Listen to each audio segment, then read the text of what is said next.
আসসালামু আলাইকুম, সবাইকে স্বাগতম আমার এই লাইভে। আশা করি সবাই ভালো আছেন, আমিও ভালো আছি আলহামদুলিল্লাহ। তো আপনারা জানেন যে আমি আইসিসি চ্যাম্পিয়ন্স ট্রফি উপলক্ষে প্রত্যেক দিনই একটা করে প্রিভিউ অনুষ্ঠান করি এবং প্রত্যেক দিনই একটা করে প্রেডিকশন করি। তো যাই হোক, গত দুইটা ম্যাচের রেজাল্ট হচ্ছে না, আগের দিনে একটি বলও হয়নি, বাংলাদেশ পাকিস্তানের ম্যাচে একটা বলও হয় নাই। এবং আজকে ম্যাচ ছিল হচ্ছে অস্ট্রেলিয়া ভার্সেস আফগানিস্তান। প্রেডিকশন ছিল অস্ট্রেলিয়া জিতবে, কিন্তু ম্যাচ প্রথমে ব্যাটিং করে আফগানিস্তান টসে জিতে 273 রানে অল আউট হয়ে যায় এবং অস্ট্রেলিয়া 12 ওভার 5 বল থেকে 109 রান এক উইকেটে।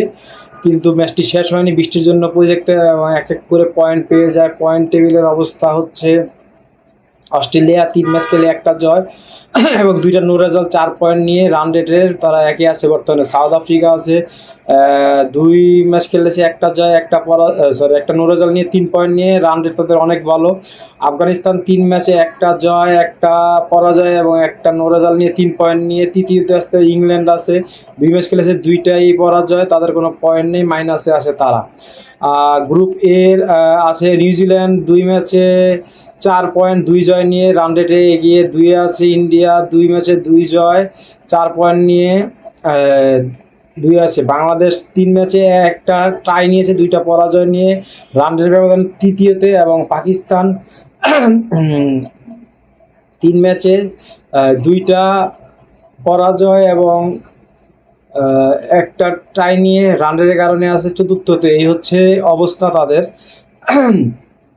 আজকে আফগানিস্তান টিমের উল্লেখযোগ্য ছিল রহমতুল্লাহ গুরবাজ, কিছুই করতে পারেনি, ডাক মেরেছেন। ইব্রাহিম জাদরান 22 বলে 22 রান, 2টা 4-এর মার। সাদিকুল্লাহ আতাল তিনি করেছেন 95 থেকে বল থেকে 85 রানের সর্বোচ্চ, 6টা 4 এবং 3টা 6-এর মার ছিল। রহমত শাহ ছিলেন 12 রান করেছেন 21 বল থেকে, একটা 4-এর মার।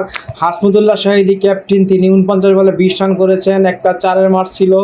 আজমতুল্লাহ উমরজাই তিনি 67 রান করেছেন 63 বল থেকে, একটা 4 এবং একটা 5টা 6 ছিল।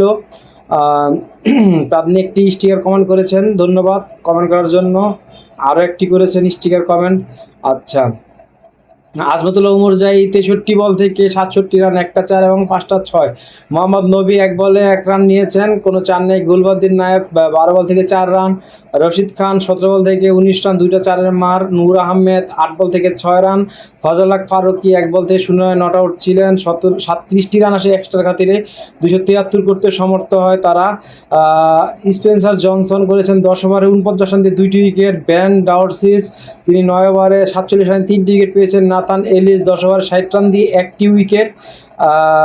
অ্যাডাম জাম্পা 8 ওভারে 48 রানে 2টি উইকেট। চাঁদনি লিখেছেন কেমন আছেন ভাইয়া? আলহামদুলিল্লাহ ভালো আছি, আপনি কেমন আছেন কমেন্ট করে জানাবেন। ম্যাথু শট 7 ওভারে 21 রান, কোনো উইকেট পাননি। ব্যাটিং করতে নেমে ম্যাথু শট করেছেন 15 বলে 20 রান, টি20 স্টাইলের খেলা, 3টি 4 এবং একটি 6-এর মার। ট্রেভিস হেড 40 বলে 59 রান, 9টা 4 এবং একটা 6-এর মার। স্টিভেন স্মিথ তিনিও 22 বলে 19 রান করেছেন, 2টা 4-এর মার আছে। 109 রান করেছিলেন, বৃষ্টির কারণে তারা একটু দ্রুত ব্যাটিং করেছিলেন, তারপরেও ম্যাচটার রেজাল্ট আসেনি। আর 2 ওভার 1 বল হলে কিন্তু ম্যাচের রেজাল্ট, বৃষ্টি থেমে গেলে তখন কিন্তু অস্ট্রেলিয়ার পক্ষে চলে যেত, কারণ 15 ওভার খেলা হলে কিন্তু সেই ম্যাচে রেজাল্ট ঘোষণা হয়। মাত্র 2 ওভার 1 বলের জন্য রেজাল্টটা অস্ট্রেলিয়ার পক্ষে যায় নাই, রেজাল্টটা আফগানিস্তানের পক্ষেও যায়নি। তো যাই হোক, দুজনের ভাগ্য ভালো, তবে অস্ট্রেলিয়া সেমিফাইনালে উঠে গেছে, এটাই হচ্ছে বড় কথা। আগামীকাল চ্যাম্পিয়ন্স ট্রফির আরেকটি ম্যাচ আছে, সেটা হচ্ছে ইংল্যান্ড ভার্সেস সাউথ আফ্রিকা। যদি সাউথ আফ্রিকা জিতে যায়, আচ্ছা আলহামদুলিল্লাহ ভালো আছি লিখেছেন চাঁদনি, ধন্যবাদ। আবার সাউথ আফ্রিকা জিতে যায় সেক্ষেত্রে কিন্তু গ্রুপ চ্যাম্পিয়ন হবে, আর যদি সাউথ আফ্রিকা হেরে যায় সেক্ষেত্রে কিন্তু দ্বিতীয়তে থেকে দ্বিতীয় রাউন্ড উঠবে, কারণ সাউথ আফ্রিকার রান রেট ভালো, আফগানিস্তানের উঠার কোনো সুযোগ নেই, মোটামুটি সুযোগ নেই বললেই চলে। এবং আজকেও প্রেডিকশন কারেক্ট হওয়ার বিষয় নেই, কারণ ম্যাচটা পুরো রেজাল্ট হয়নি। যদি রেজাল্ট হতো সেক্ষেত্রে অস্ট্রেলিয়ার পক্ষেই যেত। যাই হোক, হয়নি যেটা সেটা বলে লাভ নেই। দুই দলের আগামীকালের যে 2টা দল খেলবে তাদের সম্ভাব্য একাদশ এবং লাস্ট 5 ম্যাচে তাদের পারফরমেন্স। সাউথ আফ্রিকা লাস্ট 5 ম্যাচের মধ্যে একটা জয় এবং 4টা পরাজয় বরণ করেছে। ইংল্যান্ড লাস্ট 5 ম্যাচের মধ্যে একটি ম্যাচও জয়লাভ করেনি, অনেকটা বাংলাদেশের মতো হতাশাজনক পারফরমেন্স ইংল্যান্ডের অবস্থা। দুই দলের সম্ভাব্য একাদশ: সাউথ আফ্রিকার টেম্বা বাউমা ক্যাপ্টেন, র্যান রিকেলটন আছেন, রাশি ভ্যান্ডার দুসেন আছেন, এডেন মার্কারাম, হেনরিক কাল আছেন উইকেট কিপার, তিনি কামব্যাক করবেন, ডেভিড মিলার আছেন, ওয়ান মাল্ডার আছেন, মার্কো জেনসেন, কেশব মহারাজ, এছাড়া আছে কাগিসো রাবাদা, লুঙ্গি এনগেডি।